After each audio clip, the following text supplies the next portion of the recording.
Hi there, I'm Josh Erdman with SMS Digital Advertising. We're here on the Central Coast in Grover Beach, and I've had multiple people request for me to put together a video on how to use Zoom. Obviously, we're going to make this video, throw it up on YouTube. That's where you should be watching it, because if I did this over Zoom, we'd have the catch-22 situation of using Zoom to learn how to use Zoom. So hopefully this YouTube video is going to be helpful for you. The first thing I want to talk about is your setup. We can't go into the IT side of things. That's going to be way too complicated on whether or not using a Mac or a Windows computer, but just some of the basics. One of those is quality sound. So I'm not using my speaker that's built into my laptop. It'd be very hollow. You'd hear a lot of echoing noise on all the walls. So what I'm using is my in-ear headphones here with this microphone right here. This is a lot higher quality sound than it would be if I was just using the microphone built into my camera. Another option would be something like one of these. You get some high quality audios like this. This is from Plantronics. And then you have your boom mic that's going to go right by your mouth. The important part about these is these two kinds of microphones don't pick up the ambient sound. So kids making noise, that kind of stuff picked up. Let's talk about another one, lighting. Lighting's important. It's a huge no-no to have a light behind you where the camera can see it. The camera is going to see that extra light and is going to adjust to make everything darker. And your face would be dark, for example. What I'm running with right now that you can see is not the best lighting in the world. You can see I have red over here. It's a lamp that's a little bit more red than a lamp that I have here. So I have two lamps. And if I just run one lamp, and I'll turn this one off, that's what it looks like. So lighting is pretty helpful to stay connected with everyone. So no lamps in the back, have 2 or 3 lights in the front, ideally one on each side of the camera. Another one is clothing. Now this is an interesting one. You can see I have a shirt that's a solid color. That's the easiest way to work in clothing. If you work with something that's got stripes that are high contrast, like look at this shirt here, you can see that there's this weird digital effect that'll happen to the lines, and it gets really distracting. And the higher contrast it is, the more distracting it can be to your video. So I don't recommend wearing striped shirts, because the camera and the computer is just trying to figure out how to show those stripes, and it doesn't work so well. Let's talk about using Zoom. So what I've done is I've gone through, got a couple of screen captures of what it looks like to get it started. So if you've never used Zoom before, you probably have an email, and there's a link for you to click. And when you click the link, it's going to take you to a website. So I'm going to start sharing that presentation now for you to see. And this is probably what you're seeing, is this video here. This is of the website that goes to Zoom, and it says it's launching. So if it's just stuck here at launching, what that means is that your computer probably doesn't have Zoom installed, if there's nothing else that's happening. So you can click this link down here, download and run Zoom. That's a great way to do it. If your computer's on lockdown, if you have I guess a security Nazi for an IT guy and you can't install anything on your computer, then this is a great fallback. This little link down here, start from your browser. Your browser has the capability to connect so you can see what's happening and also share audio if needed. It's a limited version. It doesn't do some of the fancy things such as screen sharing and all that, but you can download and install Zoom. But then you have a new problem. If you are late to the meeting, now you're waiting for the download to happen. So I highly recommend that you connect just a couple minutes early in case you need to do an install.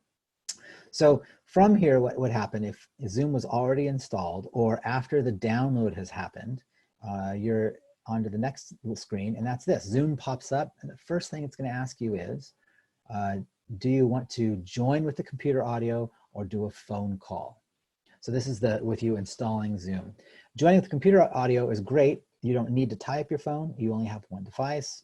It's pretty simple, but if you don't have a camera and a microphone, then obviously that one's not going to work. Or if you've never used it before, sometimes people just prefer to use their telephone. So what you can do is you can click this phone call tab instead, and you're going to see this screen with a phone number to call and the meeting ID. Now, this is the part where people mess up. They might connect with their computer so they can see the screen that the presenter is showing, and then they call with their phone, and then they put in the meeting ID, but they don't pay attention to this part here, this meeting participant ID. The reason why Zoom asks for a meeting participant ID is to connect your computer that's connected with your audio. So they are one and the same. It realizes it's getting the audio from your phone, and the person who's connected is that computer, so it doesn't show a bunch of extra people. It makes it really easy to identify who's talking, and especially if you're presenting something with your computer. So I highly recommend you pay attention to that part. When it says to enter your participant ID, you enter that one there. So let's talk about the next part, and that is if you're actually running in Zoom and you are a participant, this is your toolbar that you should get familiar with. Reactions is a great way to give a thumbs up. It's also how you raise your hand if you want someone's attention to call on you. And the reason why you might need to use the raise your hand is because it's very common, especially when you're in a meeting with a lot of people, for everyone to be set to mute automatically. And actually that's a very good etiquette, is to just mute yourself.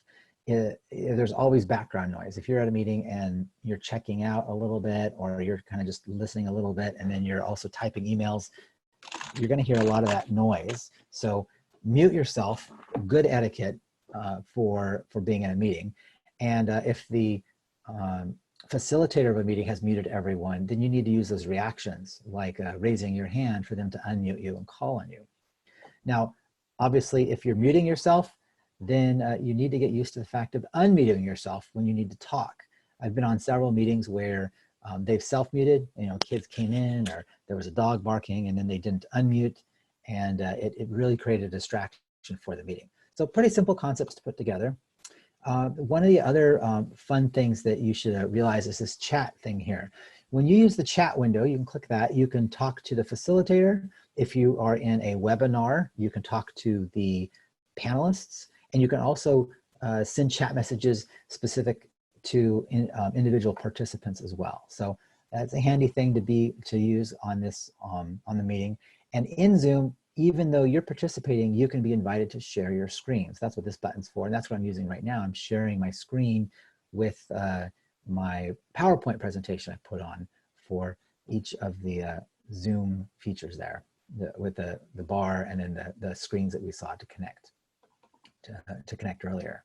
So finally, another thing that's really fun that you might notice is custom backgrounds.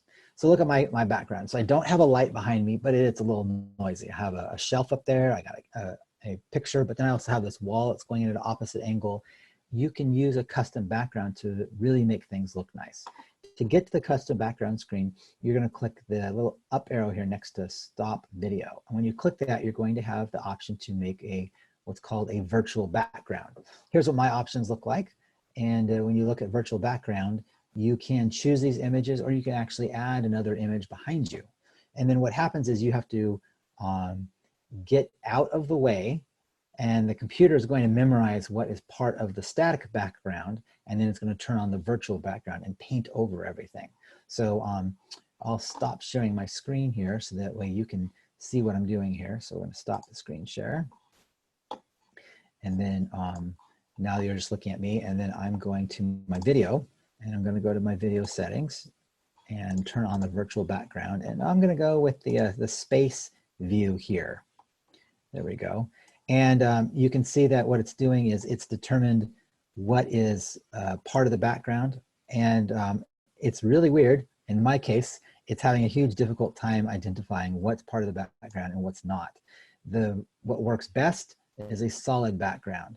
And if we change it up, it's probably still going to run into the same problem, identifying my face with the background behind me, because my flesh tones are similar. So it's only going to work if you have something like gray or green, something that doesn't match up. So I highly recommend you're careful with that, and you test it first before you start playing with it in front of everyone.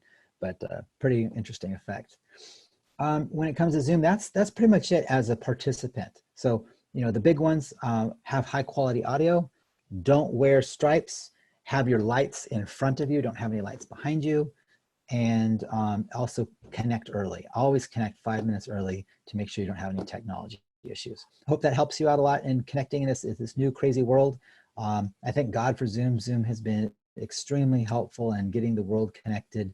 It seems like now is the time for these virtual meetings. I honestly believe it's going to be a regular thing that's going to happen even after the coronavirus is gone, and starts moving back to business as usual, these types of meetings are going to be more and more regular. So I hope that helps you out, and have a great day.